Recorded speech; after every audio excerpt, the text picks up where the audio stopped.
Hello and welcome to the AIDEM Interactions. A day before the Union Budget was presented, the AIDEM had a special discussion on the context of the budget. It was marked by the mayhem in the stock market, especially in relation to the Adani shares and the Hindenburg report. And of course, the budget has come, and now we have been getting a lot of responses. We had decided on that day itself that that we will discuss the budget in its finer details, and we are getting an opportunity to do it.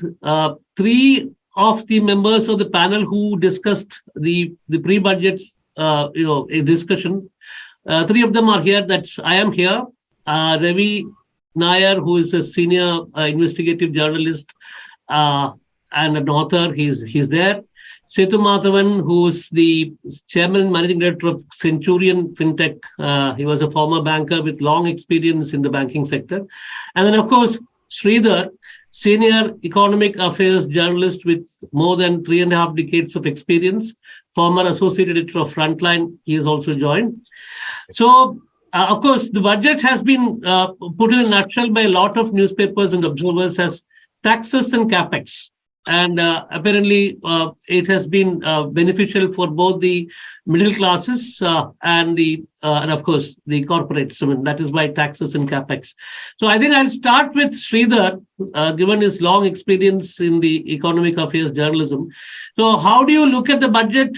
How far do you agree with this taxes and capex coinage? See, first, I can't resist this temptation as a journalist, getting the smart lines in, So yesterday, every TV screen had these men in suits, and they were, very even criticism which they wanted to otherwise make were shrouded in polite talk. Okay, so that was what has happened. That is what happened, and normally every finance minister expects to hog the limelight that day. So to get back to what I couldn't resist. I said saying this: Adani stole the budget. That's what I would say. I mean, what has happened, because today by late evening nobody was talking about the budget anymore. Now let me get back to the serious stuff, okay?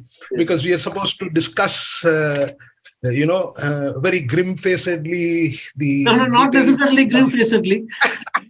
no, we need to, because the way it is.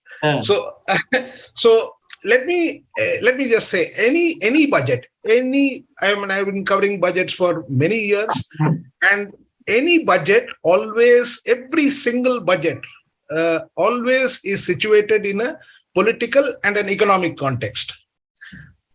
You can't escape that. No budget can escape that. In this case, the political context I will come to later, but the economic context was basically this. We had the previous economic advisor talking about a V-shaped recovery just a couple of years back, and then what happened. Now, again, we are hearing this talk of a recovery. K-shape. Yeah. He changed it to K-shape later. No, he didn't. K-shaped was said by somebody else, by others, not so much by the economy. Anyway, now The point is, we are, in fact, as Ravi is mentioning, we are in a K-shaped recovery. And why is that? Because fundamentally, after the pandemic, there was a huge and explosive growth of profits, unprecedented in independent India. I mean, this is one. On the other hand, livelihoods and incomes have not recovered. And this is exactly the manifestation of the K-shaped recovery. In the final analysis, the incomes is what matters, and that is where the K-shaped recovery is most visible. Now, so the two things that have been said about the finance minister's supposed focus is on capital expenditure and on Taxes. these income tax, the changes they have made, which is supposedly meant to engineer a recovery in demand. So what was so we had these two problems. If you take GDP and you slice it according to the components of GDP, 50% is coming from private final consumption expenditure. India's GDP was what? 273 lakh crores. Okay. The finance minister, in her tweaking of the income tax slabs, confessed that she is going to get the revenue foregone. The revenue foregone is nothing but a reflection of what would have gone to the taxpayers instead of coming to the government. So in effect, she is saying that out of all this lovely talk and these very nuanced gradations of the income slabs, she is going to forego 35,000 crores, or put it another way, this is what people are going to benefit. If 50% of the 273 lakh crores works out to something like 136, 137 lakh crores. What is 35,000 crores in 137 lakh crores? Sridhar, one second. Even when she says that she's ready to forego this 35,000 crore, how it is, please. No. I'll come to that. Yeah. I'll come to that. See, basic economics will tell you, and I'm talking about the consumption side now, basic economics will tell you that the propensity to consume is lower and lower as you go up the income slab. Okay. So, because if you pay money to an MNRIGA worker, he is likely to spend it the end of the day, not even a week. Right. As soon as he gets the money, it's going to be spent. Exactly. Whereas if you give it to Mr. Ambani, he's going to just put it in his pocket and walk away.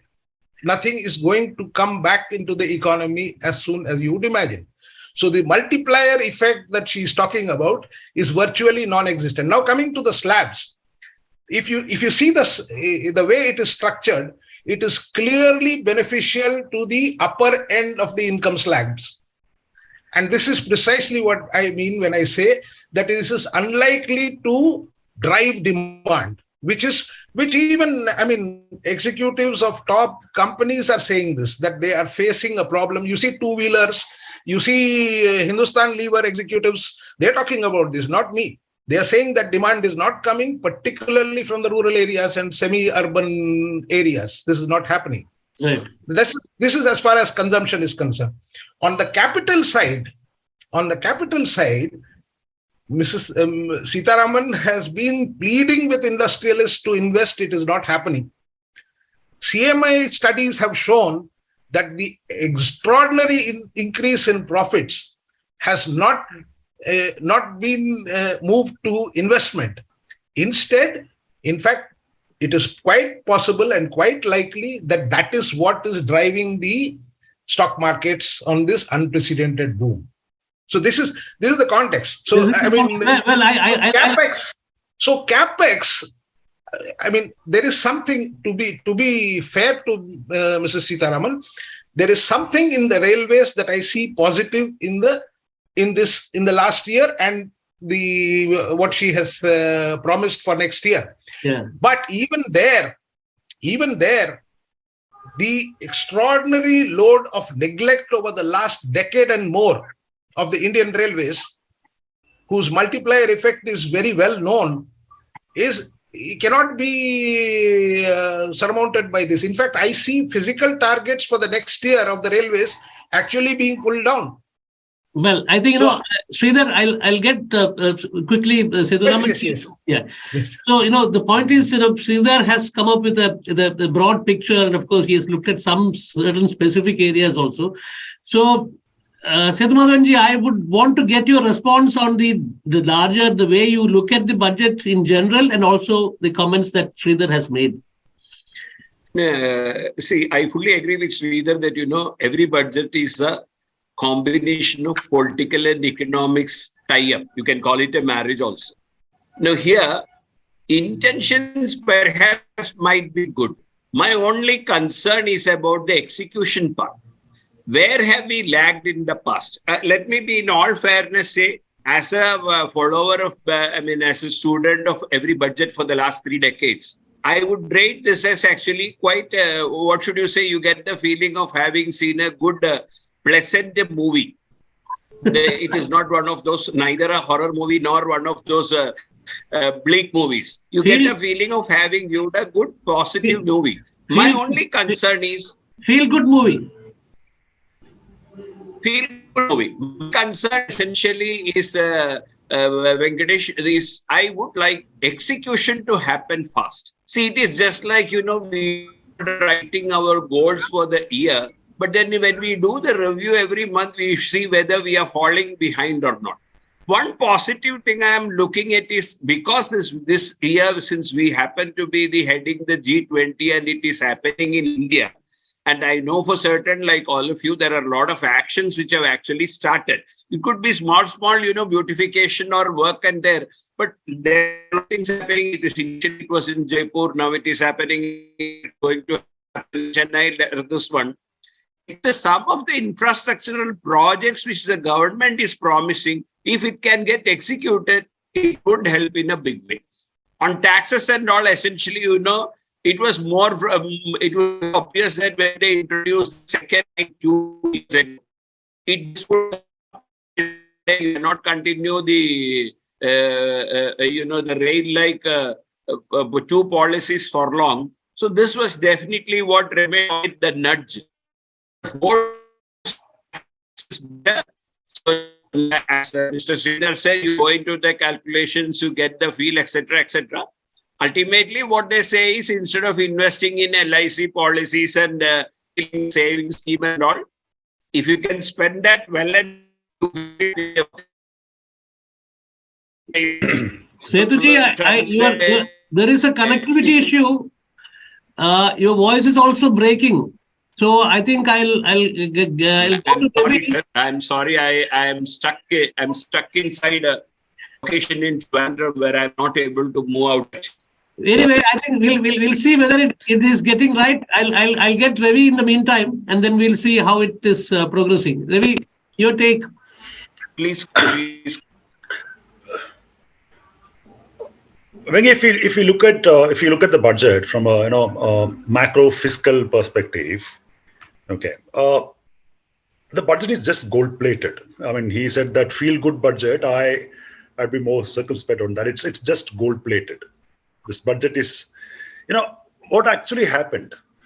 For example, what was the gross tax revenue, the ratio of gross tax revenue to the GDP, the estimated one for financial year 23. It was 11.4%, right? So this is the same target for this year. And what was the target for 2019 and 2020? So when this moderation happened, that means the government is admitting that its revenue generation capacity has been constrained. They're not able to generate revenue. So what they're trying to do when they're saying capex, from where this money is coming, they're actually trying to cut from somewhere else in the name of fiscal consolidation. You look at the Narega, you look at the allocation for Narega, right? Just like that. I'm saying one example.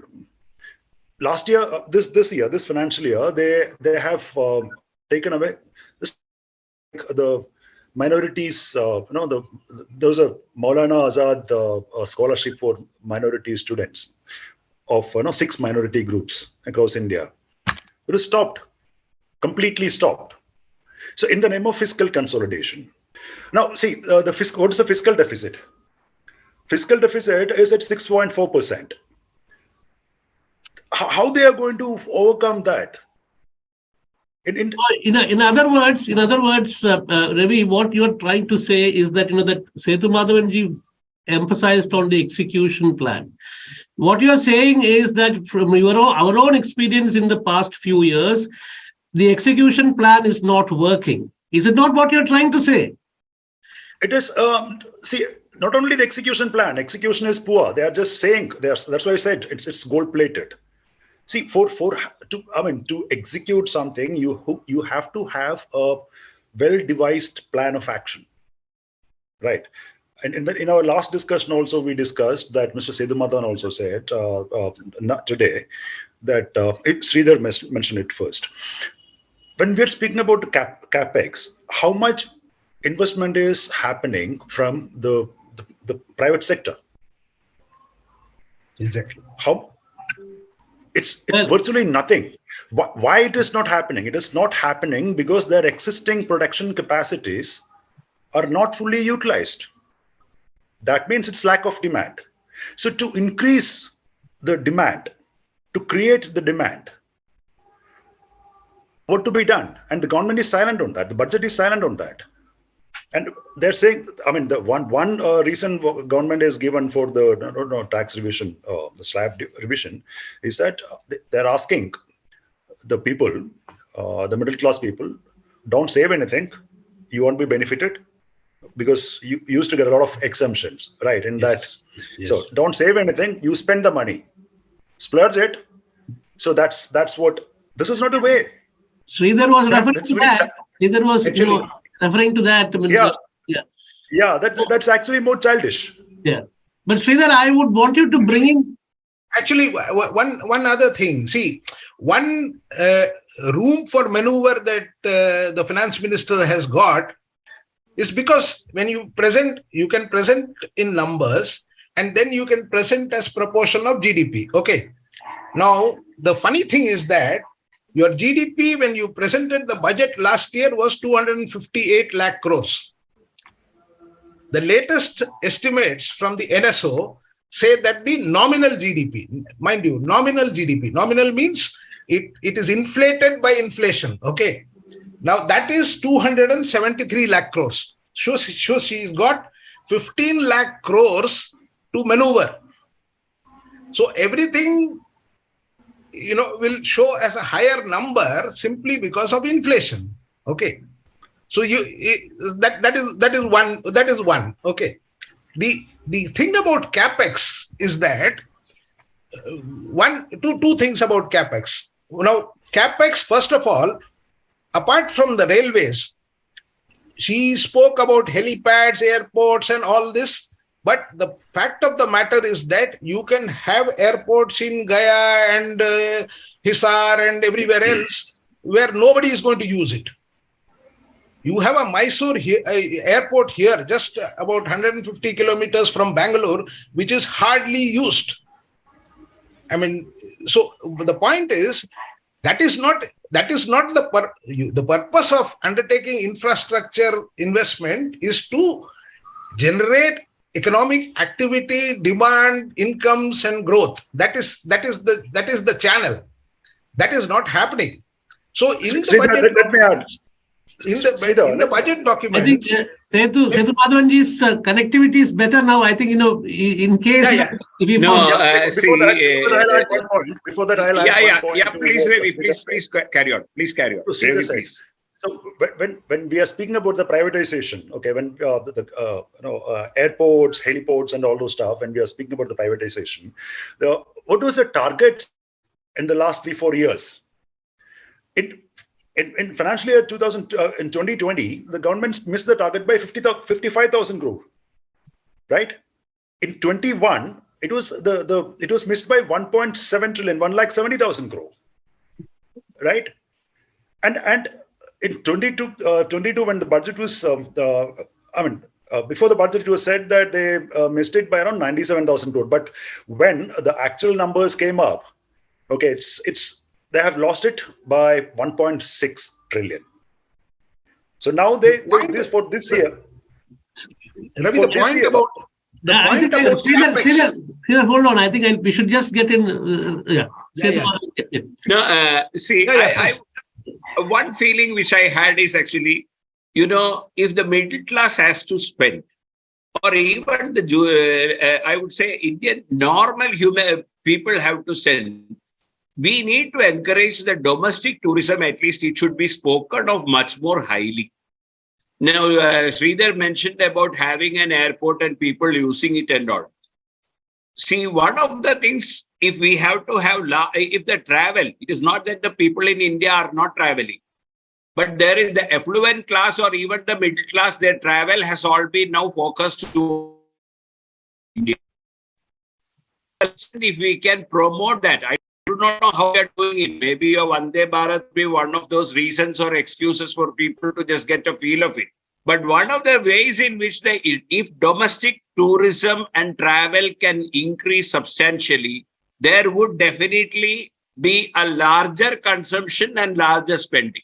Unfortunately, that has not been highlighted very much. I hope the policy makers, including the state governments, work on that to ensure, it's not giving an ad in TV wouldn't suffice. You need actually so go back and say that it was very nice to have been there. This is one thing which I feel if we do, at least it can have a significant impact on to a greater extent, rather than, taking these are all finer details that we need to kind of look at in terms of the revenue generation and the related aspects of the budget. But the broad picture, in terms of the broad picture, I think what we can kind of deduce from the conversation that we have had so far is that on the execution part, the government has been consistently failing, and both in terms of capex, where the private sector is supposed to contribute, the contribution has been, abysmal. It has not been really coming up. And the government has come up with a broad plan, once again, where they say that, that the lower classes and the middle classes have to spend. Whereas, at the same point of time, they are not emphasizing on the expenditure part, on the spending that is going to happen from the corporates. So given this aspect, how feasible or how achievable are the parameters of the budget? That is the biggest question, I suppose. Sethumadhavan, I think, yeah. Sridhar, please. See, the capex, there is very little detail available about the capex. What exactly are the components of this capex that is supposed to be increasing by almost 10%? Fully agree. Now that is not there. Now what we know, I am able to make out is that the railways, into which there has been direct funding by the union budget, there have shown some results. What this indicates is very important, that the government cannot expect to play the role of a contractor. That is, it provides the ground and leaves the field. No, it has to stay in the field for the action to happen. And that is mirrored by Nirmala Sitharaman's frustration that private investment is not coming in. So this is the real problem, that you need to actually have your feet on the ground and do something to get the action, and that will draw private investment. All these PLI schemes, all these things are basically like incentives given like a contractor to produce something. So you will, the benefits will fade in a couple of years because you have not climbed onto the value chain.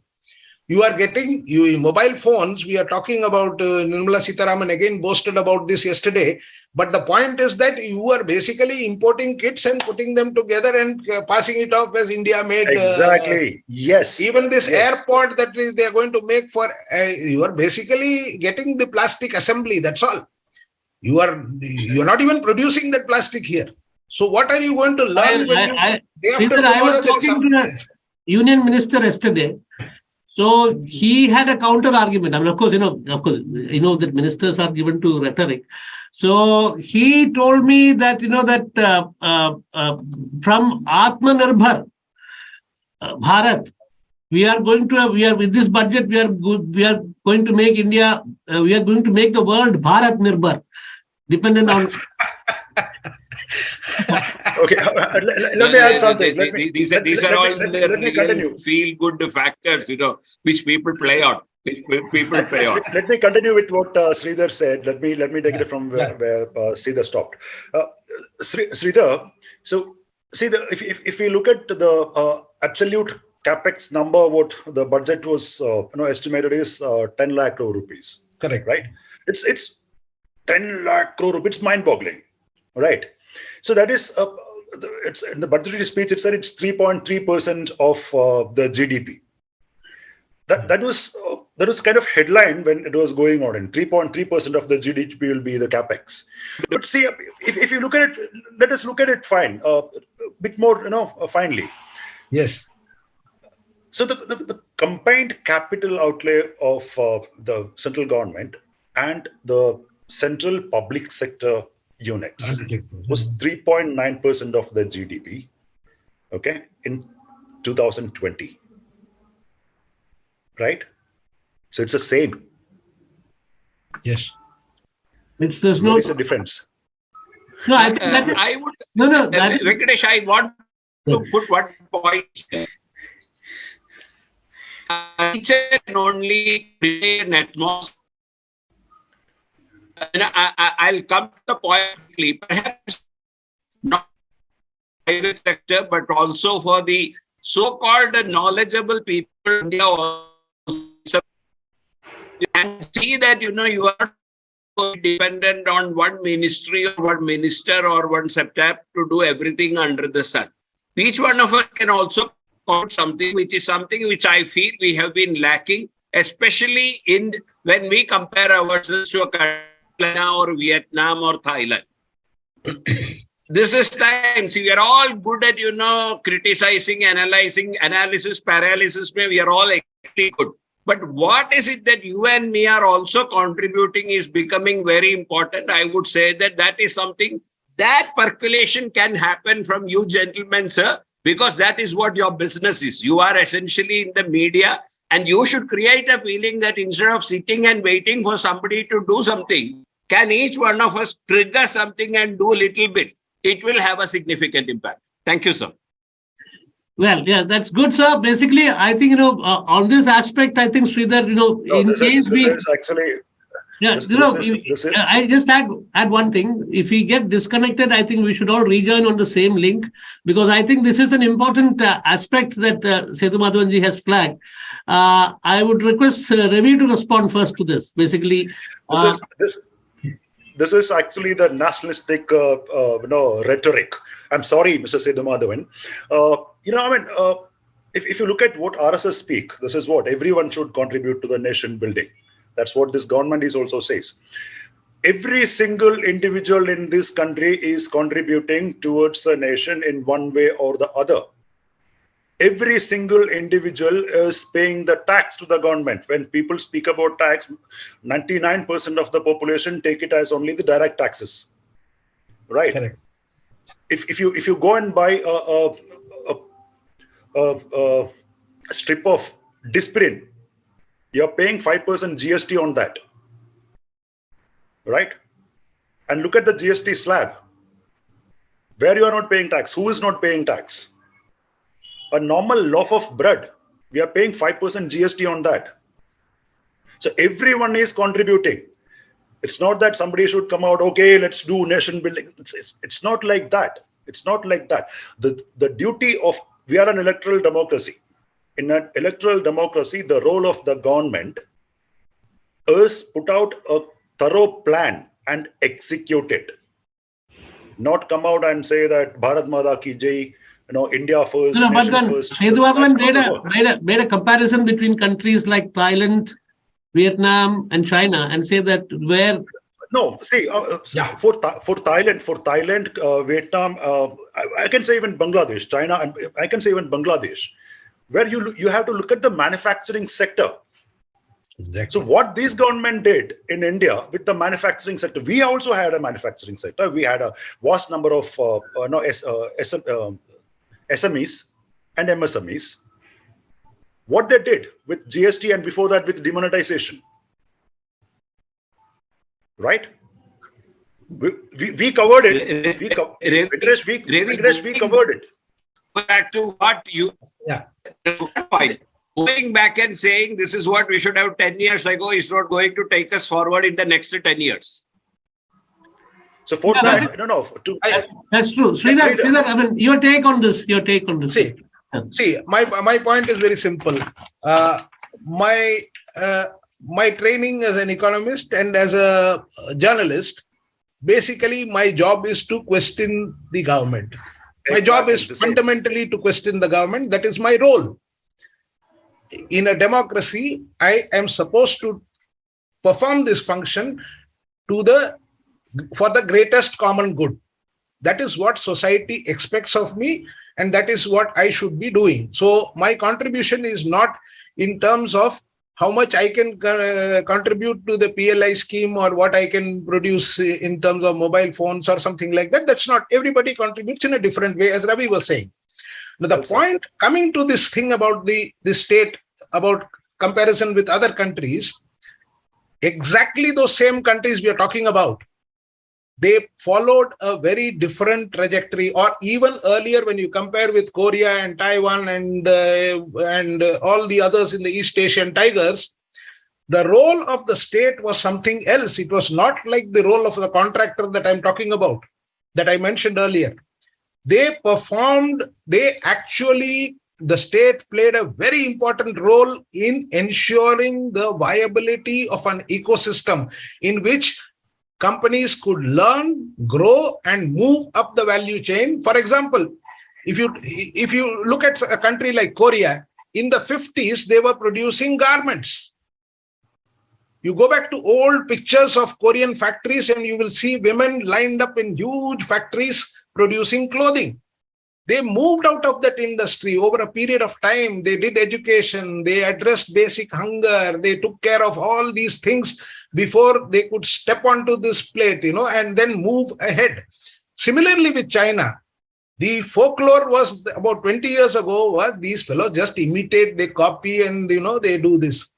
That is rubbish.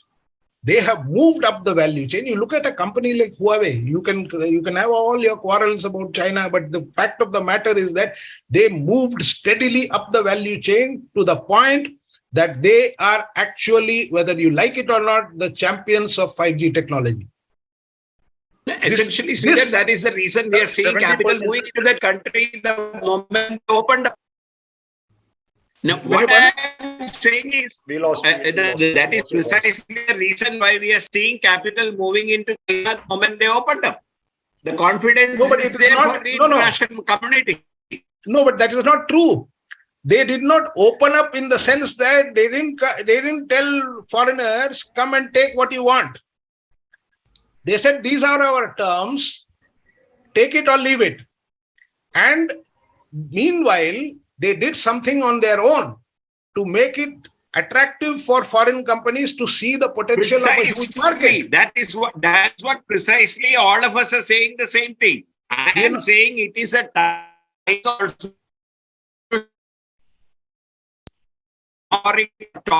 It can also get something which qualitatively far better. But nobody is going to give you technology. Nobody is going to give you technology to develop on your own. The Chinese did not do it that way. You think 5G technology was developed and given to Huawei? They learnt it and they basically got into the production process and developed the technologies and moved up the value chain by themselves. They used the presence of foreign companies to learn. Look at the R&D budget. Look at the R&D budget of companies, and look at the R&D budget of our government itself. Yes, I agree. Speaks volume. Yes. I agree. In the private sector, 70% of the thermal power plants are imported in India from China. Okay, 78% of the renewable projects, solar panels, are imported from China. Right? What we are doing?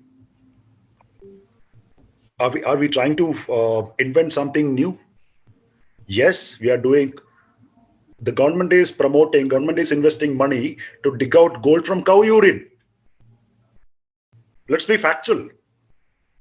What is it? Is it the kind of R&D what we are speaking about? No, Ravi has his views. I have my views. As Sridhar rightly said, as journalists, your objective is to perhaps showcase some of the challenges or areas for development. As a citizen, my issue is to see how, as a citizen, how I see the country progressing. Now, I have learned one thing in my last 6 decades of life, sir. Cribbing about the past and others is not going to make my life better. Right. Neither in my professional career nor in my personal life. So, if I am able to contribute something personally by learning better, help somebody in skilling them better, giving them opportunities where things are there, having had an opportunity to build a few institutions in the last 3 decades, we have seen 1, 2, 3 people creating such huge organizations. Maybe one thing is actually we are always trying to compare with, huge industries and large manufacturing. I am not very certain whether Indians by and large are conducive for that. Maybe we are more of a service sector oriented fellows. That may be the reasons why we have more of, support system organizations rather than, huge production or manufacturing organizations. All of you have traveled extensively. I remember in 1980, when I went to Singapore for the first time, my own aunt and uncle was saying, the first choice is if we have a plumbing problem or a problem at home, we first call a Chinese. If he is not able to come, then we call what we call the Tamilian there. Indians predominantly in Singapore was Tamilians. The second choice was Tamilian. And the third was the Malay. I said, what was the reason? You are an Indian. Why don't you think of God? He said, at the end of the day, when I get things done the way I want it, I go with quality. And for me, that is it. Perhaps at that time, I did not understand. But today, when we are all talking of, Korea, I classically example. What was our Korean experience in the early decades? We had heard of something called a lucky gold star. Did we ever think that lucky gold star would become the LG of today? What we had seen was some, so there I agree with you. They did have some skill sets, or maybe they were nudged in that fashion that they developed that capability very highly. And, but having said that, and we did not do that for last 3 decades, does not mean that we should keep cribbing about it. It will not take us any further. That's my point I'm saying. I'm not at all disputing the points which you're saying factually, but let's start looking ahead rather than back. Again, we are going to the same point that in this budget, government has not provisioned anything for such a thing. The capex expenditure majorly is for infra projects. Ravi, so the maneuverability is not there. The government is restrained itself. Yeah. So, yes, Sridhar. So I mean, in fact, I want to take this point made by Ravi and Mr. Sethumadhavan. The point is that, take for example, you talked about imports from China. What really happened in the last 30 years after Enron? What really happened? The thing is that you completely, dismantled BHEL. What was BHEL's great capability? One, it had 2 big capabilities. Okay, one, its management training program. It is well regarded the world over. It is considered a model. I know. I'll put a word here. I'll put a word here. It is mandatory under Atmanirbhar Bharat. It is mandatory for all the government institutions like NTPC or NHPC. They have to use only BHEL products. The plants. Yeah, but let me just include the turbines. So what has happened is that BHEL, we have a problem. Indian coal is a problem fuel. It has very high ash content and low calorific value, and it has problems. But that is what we have. So BHEL had and was developing technologies which were suitable for using things like developments in fluidized bed boilers and things like that. They had developed. But once you completely brought down project imports to zero, BHEL, there was dumping on a large scale by genset manufacturers, particularly from China, but not just China, from all over the place. And that is how BHEL was finished. So you have to, this thing about developing yourself and becoming self-reliant also includes some bit of protection to nurture these things that we have. You have to first respect your own. But instead, you want to privatize, you want to kill them, you want to hand them over to somebody else. How can you develop? No, Sridhar, I mean, There's no shortcut to this. coming back to the parameters of the current budget, what you are saying is that the trajectory over the last few years has been like this, where public sector, institutions which have actually are capable of contributing and have contributed, they have been kind of systematically kind of sabotaged. And what you are saying is that there is no change of approach, no change of vision in the current budget. That is the long and short of it, right? Yeah, well, basically what I'm saying is that it would make sense if you want to get the maximum bang for the buck, okay, of your capex, then it would have made sense to use your public enterprises as vehicles for restarting, jump-starting, kick-starting the economy. Okay, that has not been done. Exactly. Not only has it not been done, it is scrupulously avoided that path in the vain hope that private sector will fill in that void. It is not happening, and therefore you are in this stagnation. Now, Yes. on the private sector they are very sensitive about the cost of funds which they are borrowing. They will be watching to see when the things are actually turning down. Even if they have an excellent project, do you mean to say that the large corporate houses and all don't have projects? They are waiting, and you will see things will come. As Sridhar rightly said, yes, the government will have to kickstart and show the way that, yes, this is possible, we are doing it. But according to my belief and understanding, private sector investments will come when you see the reversal happening on the interest rate cycle, because nobody does this with their own funds. They are all waiting to see the subsidies and the subsidized funds and the cost factor. But you had this during the pandemic. You were at base rates. No. Unfortunately, you see, unfortunately, the last 3 years, because of the pandemic, the way in which things were happened, people got actually fear and stopped. But you see, pre-pandemic, definitely there were a lot of factories and a lot of establishments, whether it was the Mahindras or the Tatas or the, let us say, the Tamil Nadu, the Sundarams of the world, or the Suzukis of the TVS of the world. Definitely things were improving. It was not that there were none of the private sector was not doing anything. They were doing it. Last 3 years, it did actually go off the stream. Now you will see it happening in a significant way. I agree with Sridhar. The government will have to take the lead and show the way.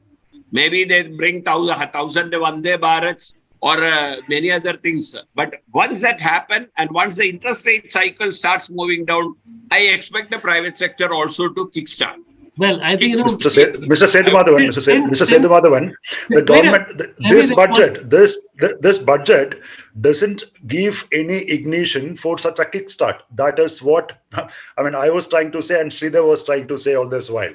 And I think that the point that Sethumadhavan ji has made about the private sector and the kind of the facilitation that the government has to do vis-a-vis the private sector, I think that brings back to the sexy comment that Sridhar made in the beginning about Adani stealing the budget. Because, Adani's case also was a case of where, the government kind of facilitated the development of various types of projects, including infrastructure projects.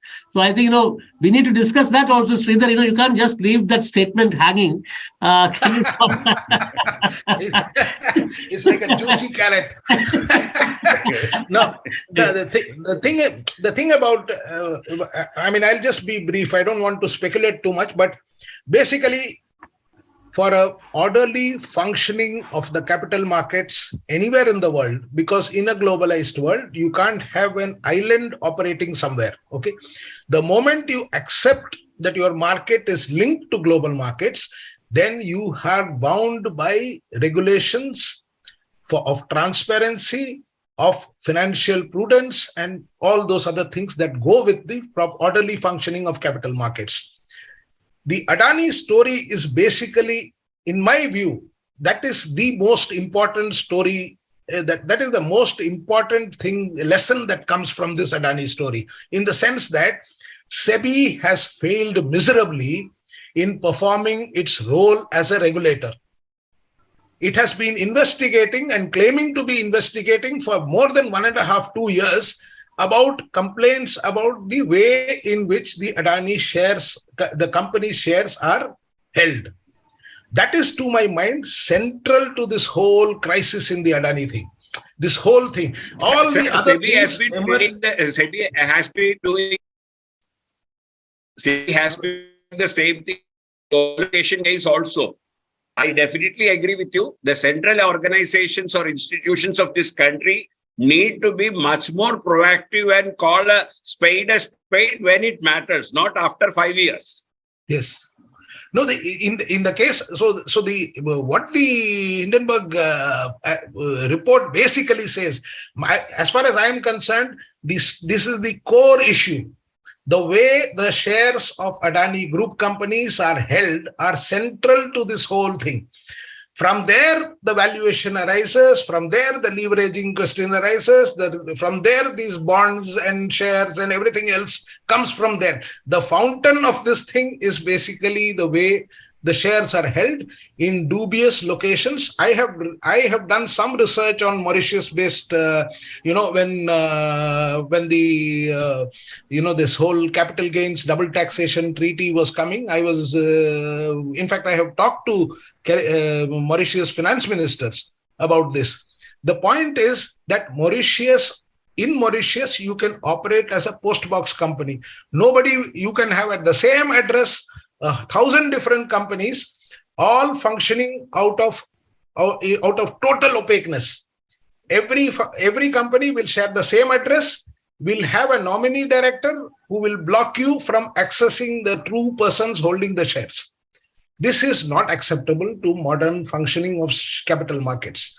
And exactly. I mean, exactly. that is basically fully agree with you. Cannot agree with you more. There we should be much more proactive rather than, reactive after everything has happened. Yes. Well, I think Ravi, final words to you, Ravi. I mean, I think this discussion we I'll can just add to what I'll just add to what Sridhar said. Sridhar, this SEBI's investigation hit a dead end because most of these companies were domiciled in different jurisdictions and they refused to share the information with SEBI. Correct. Okay, so what SEBI should have done? SEBI should have approached the Ministry of Finance and Corporate Affairs and asked for them to take this investigation forward, carry this investigation forward. They didn't do that.